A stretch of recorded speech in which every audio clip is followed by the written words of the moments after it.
Oke. Bismillahirrahmanirrahim. Assalamualaikum warahmatullahi wabarakatuh. Selamat pagi rekan-rekan semuanya. Pagi hari ini kami akan menyampaikan perkembangan dari kegiatan tangkap tangan yang dilakukan KPK di Sumatera Utara, tepatnya di Kabupaten Langkat. Setelah waktu 1x24 jam kegiatan tangkap tangan itu dilakukan, tadi kami telah gelar perkara dan kemudian berkesimpulan atas dari serangkaian kegiatan tangkap tangan ini, dan kemudian kami meningkatkan dari kegiatan penyelidikan tertutup dan kemudian tangkap tangan menjadi proses penyidikan gitu ya. Sehingga tentu setelah waktu 24 jam kami membutuhkan waktu untuk proses administrasi penyidikan, sehingga saat ini kami baru bisa menyampaikan ya pada masyarakat dan teman-teman semuanya dari seluruh proses rangkaian tangkap tangan dimaksud. Hadir pagi hari ini pimpinan KPK Pak Nurul Gufron dan juga Deputi Penindakan Pak Karyoto nanti akan disampaikan terkait dengan pengumuman dan juga penahanan para tersangka yang ditemukan dalam proses permintaan keterangan dan klarifikasi dari pihak-pihak yang diamankan dalam kegiatan tangkap tangan dimaksud. Setelahnya nanti kami akan tunjukkan barang bukti dari kegiatan tersebut. Baik, kami silahkan Pak Nurul Gufron untuk menyampaikan poin-poin dari perkembangan kegiatan tangkap tangan yang dilakukan oleh KPK pada hari Selasa 18 Januari 2022, dan setelahnya nanti kami silahkan teman-teman bisa bertanya lebih lanjut terkait dengan perkara ini. 3 orang penanya kami silahkan setelah seluruh poin-poin ini selesai dibacakan. Kami silahkan Pak.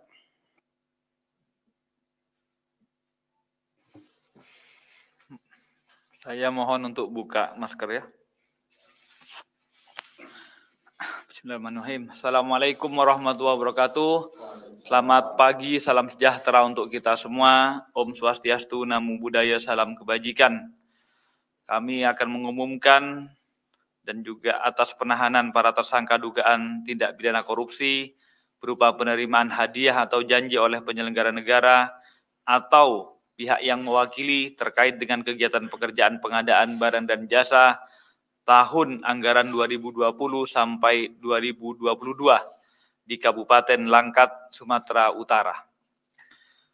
Pada hari Kamis 20 Januari 2022 ini, perlu kami sampaikan bahwa KPK telah melakukan kegiatan tangkap tangan atas dugaan tindak pidana korupsi berupa penerimaan hadiah atau janji oleh penyelenggara negara atau yang mewakilinya terkait dengan kegiatan pekerjaan pengadaan barang dan jasa dari tahun anggaran 2020 sampai dengan 2022 di Kabupaten Langkat, Sumatera Utara.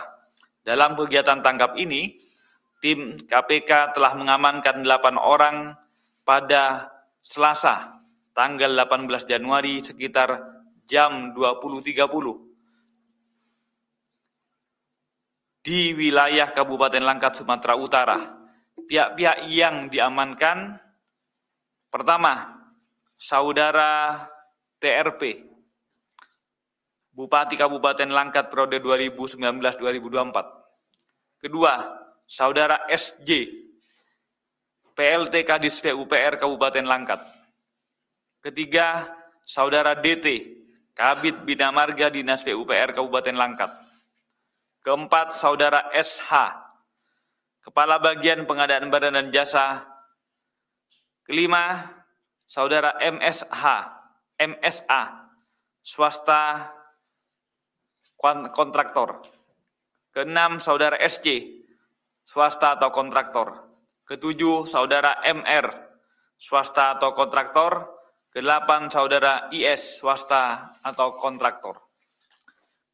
Kronologis kegiatan tangkap tangan ini yaitu semula sekitar pada hari Selasa 18 Januari 2022 di Kabupaten Langkat, Sumatera Utara, KPK mendapatkan informasi dari masyarakat terkait adanya dugaan penerimaan sejumlah uang oleh penyelenggara negara atau pihak yang mewakilinya, di mana diduga telah ada komunikasi dan kesepakatan sebelumnya yang akan diberikan oleh Saudara MR. Tim KPK segera bergerak dan mengikuti beberapa pihak, diantaranya Saudara MR yang melakukan penarikan sejumlah uang di salah satu bank daerah di Kabupaten Langkat, Sumatera Utara. Sedangkan Saudara MSA, Saudara SC, dan Saudara IS sebagai perwakilan dari Saudara ISK dan TRP menunggu di salah satu kedai kopi. Saudara MR kemudian menemui Saudara MSA, Saudara SC, dan Saudara IS di kedai kopi tersebut dan langsung menyerahkan uang tunai. Tim KPK langsung melakukan penangkapan dan mengamankan Saudara MR, MSA, SC, dan IS berikut uang ke Polres Binjai. Kemudian tim KPK menuju ke rumah kediaman pribadi Saudara TRP untuk mengamankan TRP dan ISK. Namun saat tiba di lokasi, diperoleh informasi bahwa keberadaan TRP dan ISK sudah tidak ada dan diduga sengaja menghindar dari kejaran tim KPK. Selanjutnya tim KPK mendapatkan informasi bahwa Saudara TRP telah datang menyerahkan diri ke Polres Binjai dan sekitar pukul 15.45 WIB dilakukan permintaan keterangan terhadap yang bersangkutan. Para pihak yang ditangkap beserta barang bukti pada saat penangkapan ditangkap dengan sejumlah uang berupa 786 juta rupiah. Kemudian dibawa ke gedung Merah Putih KPK untuk dilakukan pemeriksaan lebih lanjut. Barang bukti tersebut diduga hanya sebagian kecil dari beberapa penerimaan oleh TRP melalui orang-orang kepercayaannya. Setelah pengumpulan berbagai informasi disertai bahan keterangan dilakukan terkait dugaan tindak pidana korupsi dimaksud, KPK kemudian melakukan penyelidikan dan ditemukan adanya bukti permulaan yang cukup. Maka KPK meningkatkan status perkara ini ke tahap penyidikan dengan mengumumkan tersangka sebagai berikut.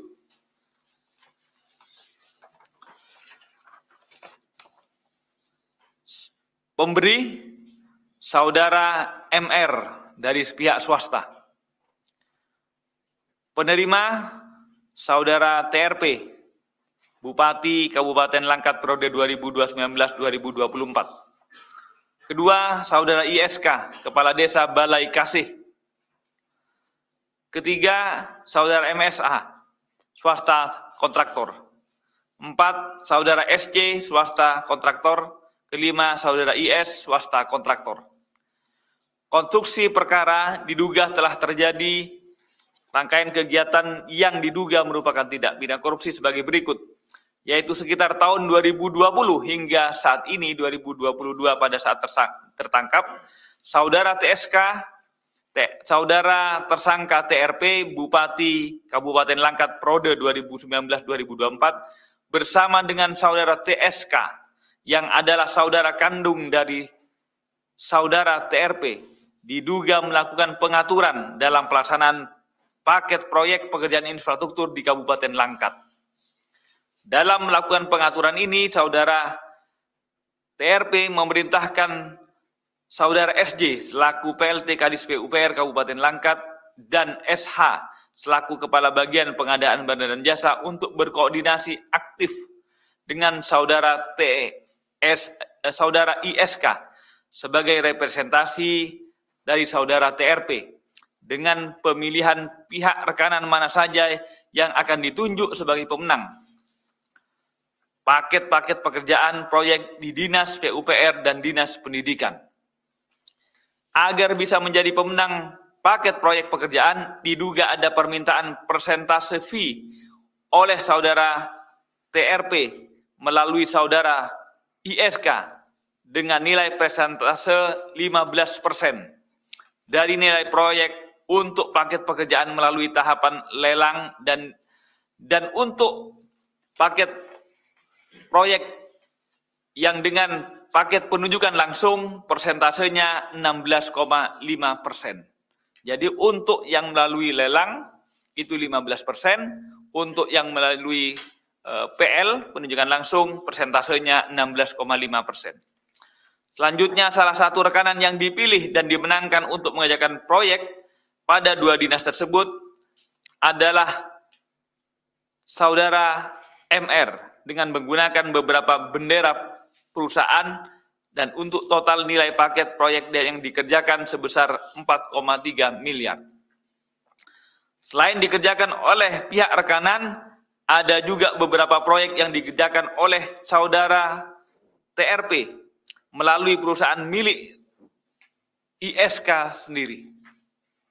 Pemberian fee oleh saudara tersangka MR diduga dilakukan secara tunai dengan jumlah sekitar 786 juta yang diterima melalui perantara tersangka MSA, tersangka SC, dan tersangka IS untuk kemudian diberikan kepada tersangka ISK dan diteruskan lagi kepada saudara tersangka TRP.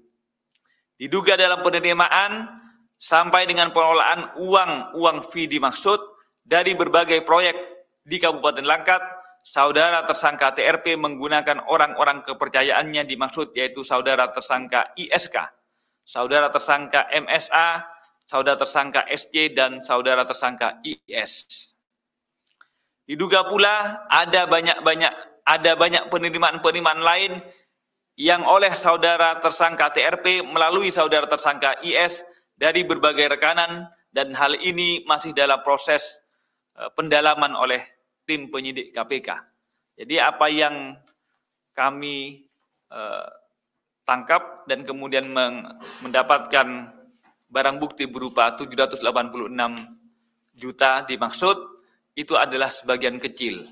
Karena paket-paketnya masih ada beberapa yang lain dari saudara tersangka pemberi yang baru kami tangkap ini. Dimungkinkan polanya akan sama. Atas perbuatannya tersebut, para tersangka disangkakan melanggar pasal pertama, saudara tersangka MR selaku pemberi, ini baru satu pemberi ya, disangkakan melanggar pasal 5 ayat 1 huruf A atau pasal 5 ayat 1 huruf B atau pasal 13 Undang-Undang Republik Indonesia nomor 31 tahun 99 tentang pemberantasan tindak pidana korupsi sebagaimana telah dirubah dengan Undang-Undang nomor 20 2001 tentang perubahan atas Undang-Undang 3199 tentang pemberantasan tindak pidana korupsi. Itu dari pemberi. Kedua, tersangka TRP, ISK, MSA, SC, dan IS selaku penerima disangkakan melanggar pasal 12 huruf A atau pasal 12 huruf B atau pasal 11 Undang-Undang 3199 Jungto 20 2001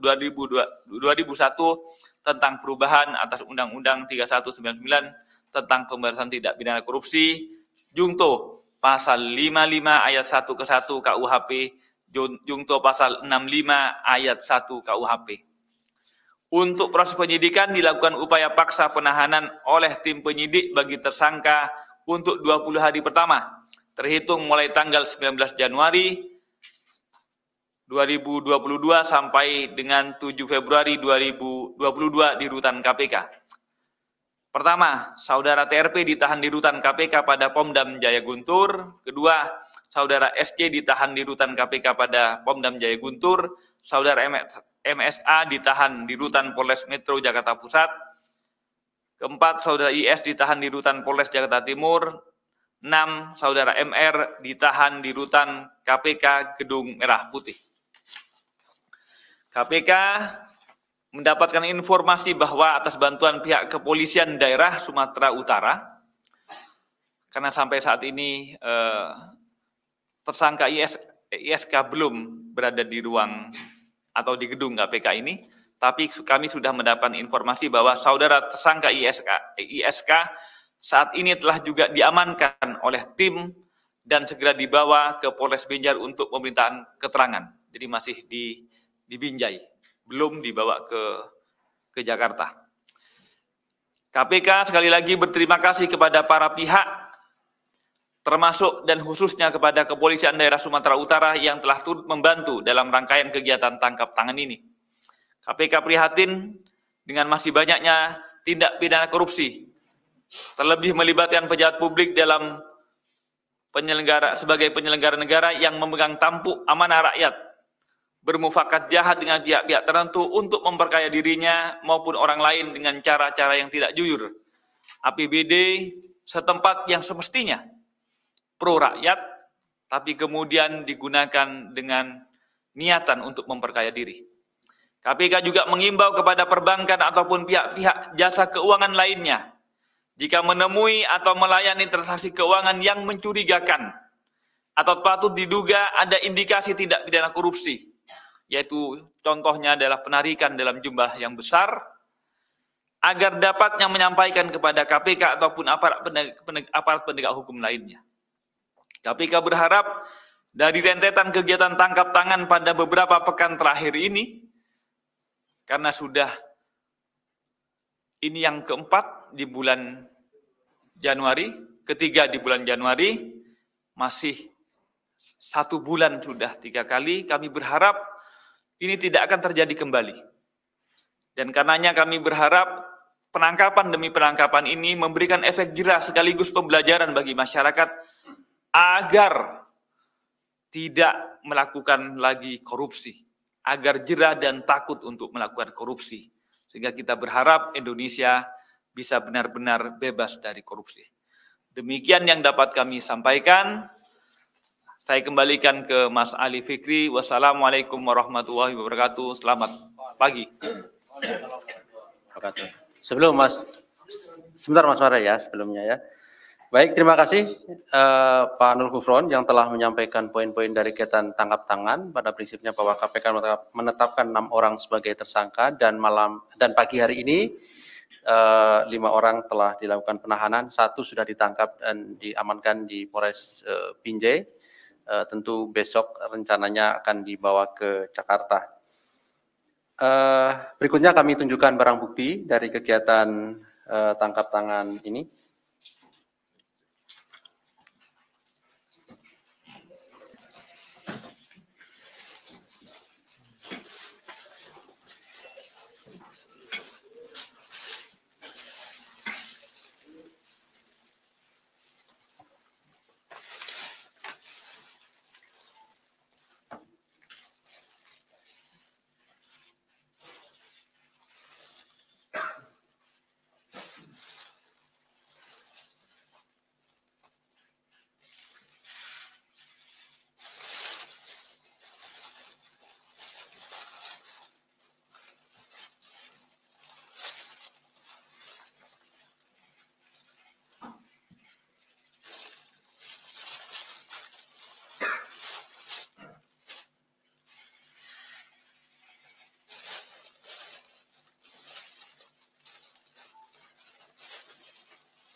Cukup ya. Terima kasih.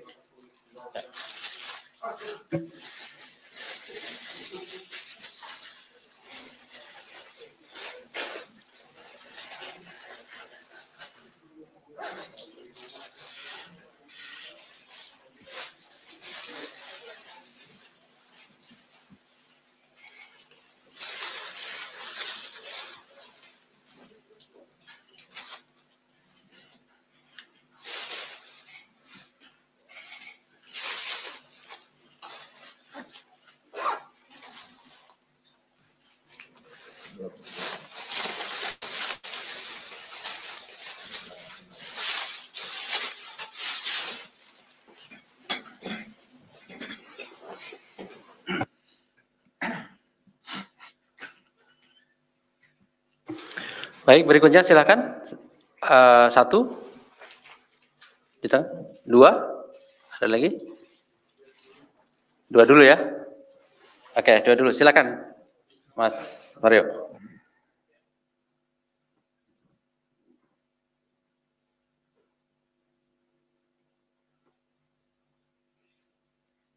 Yes. Ya, terima kasih. Selamat dini hari, Pak Gufron, Pak Deputi, Pak Mas Ali. Yang saya mau tanyakan nih pertama, ini ada hal yang menarik. Selama ini KPK melakukan koordinasi dengan aparat penegak hukum, baru kali ini kayaknya informasi ada sedikit kebocoran. Apakah KPK, kalau saja ini Bupati nggak nyerahin diri gimana? Bisa jadi Harun Masiku kesekian. Apakah itu dibutuhkan koordinasi kemudian untuk mencari dari mana kebocoran sehingga ketika nyampe ke rumahnya si terbit tenggelam ini dia udah nggak ada. Ini baru pertama dari serangkaian operasi dan koordinasi itu baru di Polsek ini terjadi seperti itu. Kedua, ini tadi Pak Gufron menyatakan bahwa ini bagian terkecil dari barang bukti. Dan kemudian di sini ada Kepala Dinas PUPR, Bina Marga, dan ada pendidikan. Itu uang 780 dari proyek yang mana? Apakah itu dari pendidikan atau dari PUPR? Dan yang menariknya lagi kemudian, kalau ini berlangsung dari tahun hampir 2 tahun dikatakan tadi, ini cukup menarik kalau dikonversi dengan harta kekayaan Pak beliau ini. Artinya bos di belakang ini termasuk 10 besar orang bupati yang cukup dianggap kaya. Apakah akan dilakukan aset tracing terhadap aset-aset beliau yang diduga mungkin KPK memiliki bukti-bukti? Ini ada semacam, ya ini kan dia main bersaudara lah dengan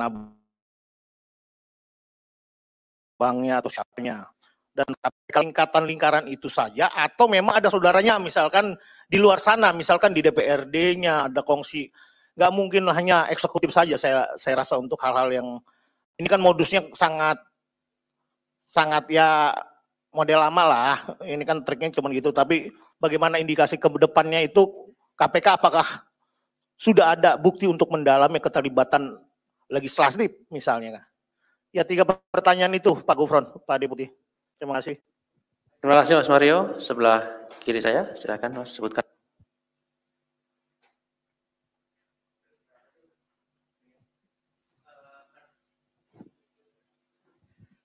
Selamat pagi Bapak-Bapak sekalian. Maaf Pak. Perkenalkan saya Muhammad Aulia dari berita1.com. Ingin menanyakan satu hal saja Pak. Terkait dengan gencar OTT di awal tahun ini, apakah ada kaitannya dengan gara-gara penyadapan yang sudah tidak perlu lagi izin dari Dewan Pengawas ya Pak? Kurang lebih itu Pak. Terima kasih. Terakhir, jika ada, cukup ya? Oke Mas Andra, silakan. Ini Mas, kan dari kemarin nangkapnya Golkar, dari kemarin juga KPK juga udah dituding bahwa sedang mengincar Golkar. Nah yang sekarang Golkar lagi nih, apakah KPK punya bantahan tentang tudingan itu gitu untuk yang sekarang? Baik, terima kasih Mas Chandra, 3 orang penanya. Saya kira udah cukup ya.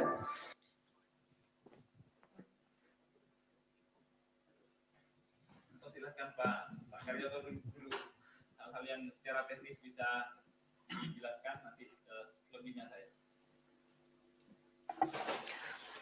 Terima kasih.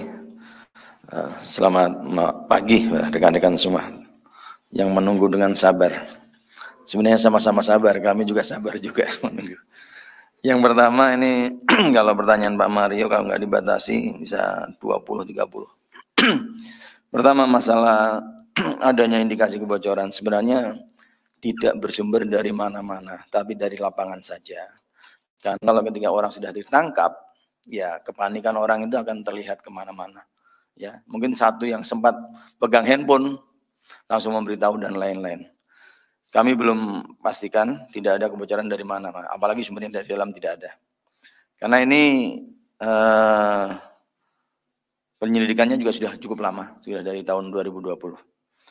Kemudian Pak Gufron menyampaikan dalam rilisnya bahwa ini adalah bagian kecil. Beberapa modus-modus operandi yang dilakukan oleh para kepala daerah ataupun para pelaku yang telah ditangkap di kami, kebanyakan ya, kalau tidak jual beli jabatan, ya, perizinan, kemudian masalah lelang, tender, dan lain-lain. Nah, dari yang satu hal ini terkait PUPR, ya, kontraktor-kontraktor terkait rekan-rekan. Tidak menutup kemungkinan karena modus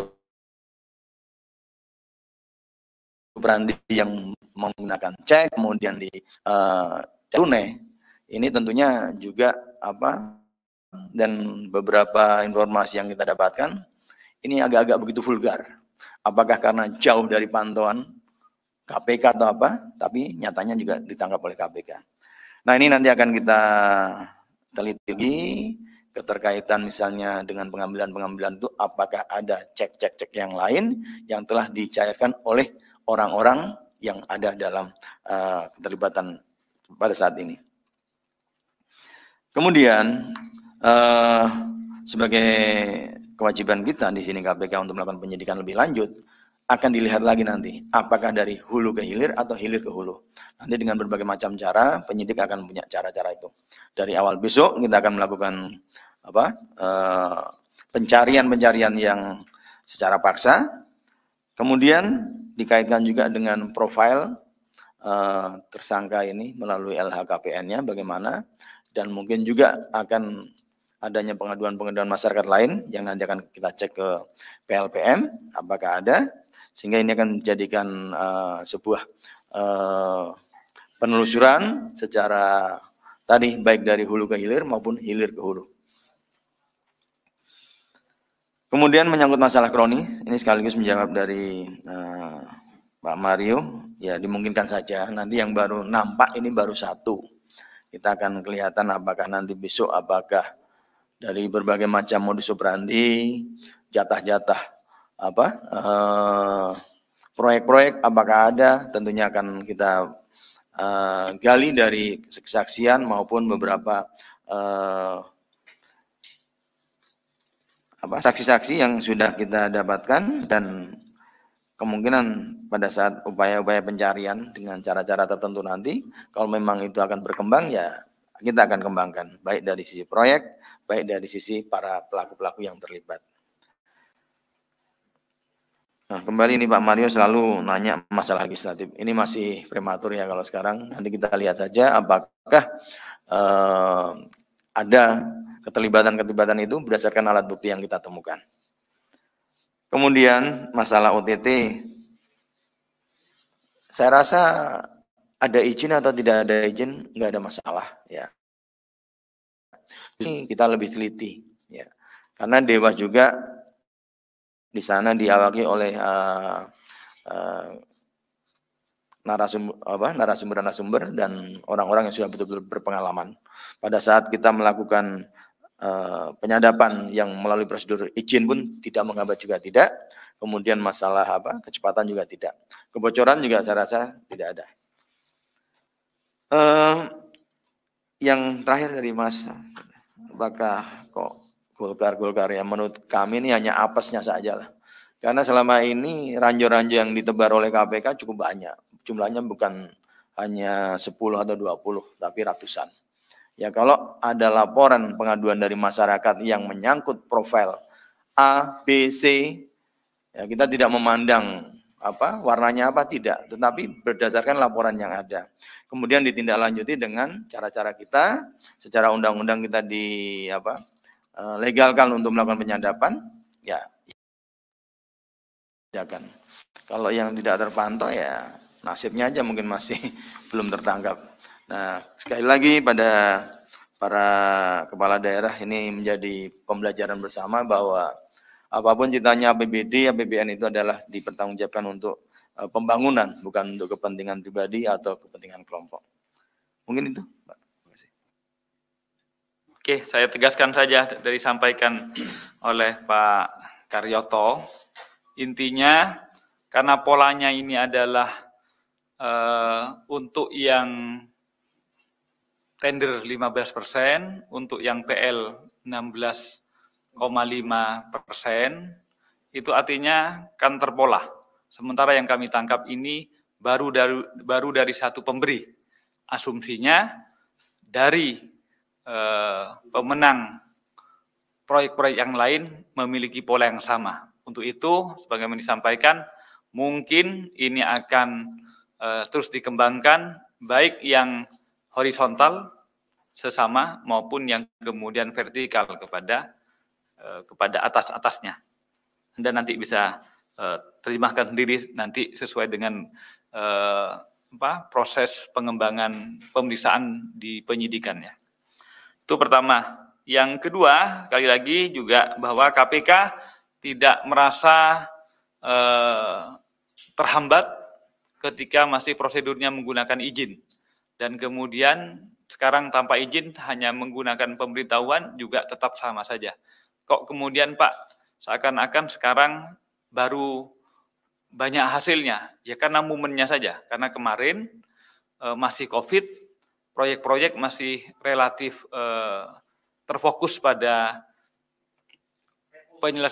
refocusing pada kesehatan, sehingga yang banyak hanya kesehatan saja, alkes dan lain-lain. Sekarang sudah mulai ada kondisi perbaikan sehingga proyek-proyek mulai hidup lagi, sehingga semakin banyak yang katanya Pak Karyoto tadi mendapatkan tangkap tangannya. Itu tentang pengaruh izin atau tidak izin. Yang terakhir, kali lagi kami hanya menegaskan bahwa KPK itu menangkap setiap warga negara yang karena keadaannya berdasarkan alat bukti yang cukup patut diduga sedang atau sesaat setelah melakukan tindak pidana korupsi. Jadi kami bukan mengejar warna ataupun kemudian menghindari warna. Warnanya kuning, warnanya merah, warnanya hijau ataupun yang lain biru. Kalau tidak memenuhi alat bukti, kami tidak akan mungkin menangkapnya. Sebaliknya, warnanya tidak warna tertentu, tapi kalau memenuhi alat bukti, tentu kami akan melakukan proses hukum. Begitu. Jadi di hadapan kami tidak ada warna, di hadapan KPK semuanya adalah berdasarkan syarat dan ketentuan, dan tentu kami akan melakukan prosedurnya berdasarkan ketentuan peraturan perundang-undangan di hadapan kami adalah sama. Terima kasih. Terima kasih. Cukup ya? Baik, saya kira cukup ya teman-teman semuanya terkait dengan perkara ini. Saya kira cukup Mas Mario terkait perkara ini. Kita masih ada agenda lain nanti. Terima kasih atas kehadiran dari rekan-rekan semuanya. Terima kasih kehadiran Pak Nur Gufron, Pak Karyoto pada pagi hari ini. Kami tutup. Assalamualaikum warahmatullahi wabarakatuh.